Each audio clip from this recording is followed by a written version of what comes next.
Welcome back to Star City News. I'm Scott Ayers. It feels like a breath of fresh air for Husker fans. Just weeks ago, Husker volleyball had lost 5 out of 7, including 2 losses at the Devaney Center. The Husker football team was celebrating their only win of the season against Minnesota, and there was still a great unknown about how good this Husker basketball team could be. Now it seems things have finally turned around for the teams here in Lincoln.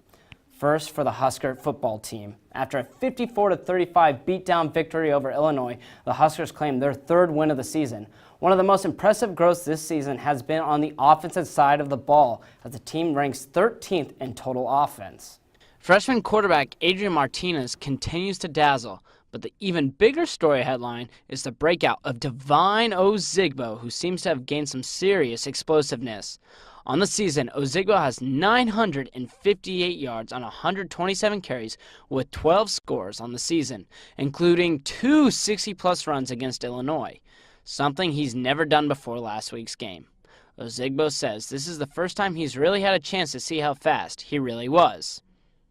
You're always waiting for the opportunity. When it comes, you got to go out there and make it happen. So it's good to finally see and show that I could do it. Once the opportunity presents itself, I can make it happen. The team now has its home finale against number 18 Michigan State. The Spartans are coming off a 26-6 loss against Ohio State in a classic Big Ten game that saw 17 punts, 2 missed field goals, and an intentional safety? Yikes. Well, now the Spartans sit at 6-4 and come to Lincoln with one of the toughest defenses in football. Moving on to volleyball, the Huskers have won 4 straight matches and have moved up to number 6 in the AVCA poll. That is coming off of 2 victories on the road against Iowa and number 15 Michigan. Nebraska head coach talks about last weekend victories as well as Top Gun. All right, I thought we did a good job last week. We held Iowa to their lowest hitting efficiency of the year, and then Michigan was a great match. We won 2 really close, tight games. We had to just will them out. On defense, you can't, it's just like a scene from the movie Top Gun. You don't have time to think, you just have to react. You don't have time to think up there. If you think, you're dead. I asked my team, nobody has seen Top Gun, so we're going to have a Top Gun movie night.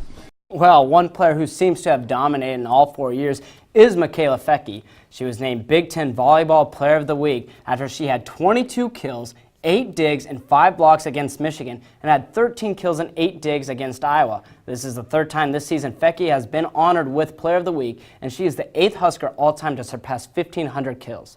Well, the Husker volleyball unit now has 2 matches this weekend in Indiana as they take on Purdue on Friday and Indiana on Saturday. Nebraska basketball is on the rise, and Tim Miles might have his best team yet in Lincoln. The Husker basketball team is on fire after a 69-point victory over Mississippi Valley and another dominating win over Southeastern Louisiana University. The team is putting up impressive defensive statistics as they are allowing just 36 points per game through their first 2 contests.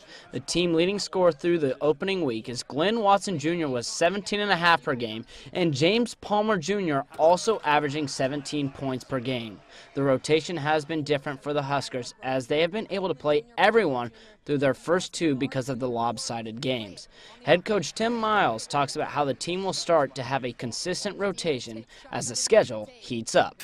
When I look at our team, some guys I'm trying to allow them to play their way into the rotation, and then other guys I just need to figure out who I'm going to play them with. Nebraska's next game is tomorrow night against Seton Hall. The Huskers welcome a Pirates team that have 5 players that will play in their first road game. The team is coming in after a big win against Wagner. Guard Miles Powell will be the one to watch Wednesday night after he scored 30 points on 5 of 7 from the 3-point line against Wagner. Tip-off is at 6:30 at Pinnacle Bank Arena. Well, moving on to the NFL, high action and high speed. We first will start off by looking back at last night's thriller between 2 teams that have been anything but that.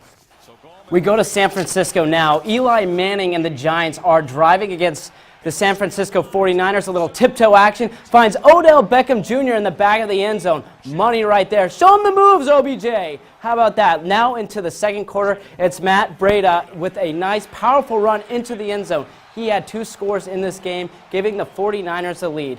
Now let's just jump ahead now into the 4th quarter. The Giants need a score, and Eli Manning will find his guy here, Saquon Barkley, one of the most explosive backs in the NFL, finding his way all the way down to the 12-yard line.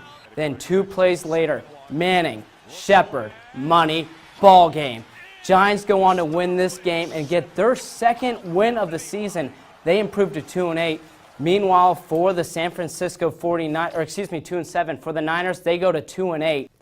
Now let's take a look at the NFL standings, and it's the Kansas City Chiefs who stand atop of the AFC at 9-1 after the Patriots falling to the Tennessee Titans. They dropped to 7-3, so the Chiefs now have some breathing room. The Steelers at number 2 in the AFC at 6-2-1, but it's the Los Angeles Chargers for a team to keep in mind. 7-2. They might not have many fans, but they have a tremendous football team. They are nipping on the heels of the Chiefs.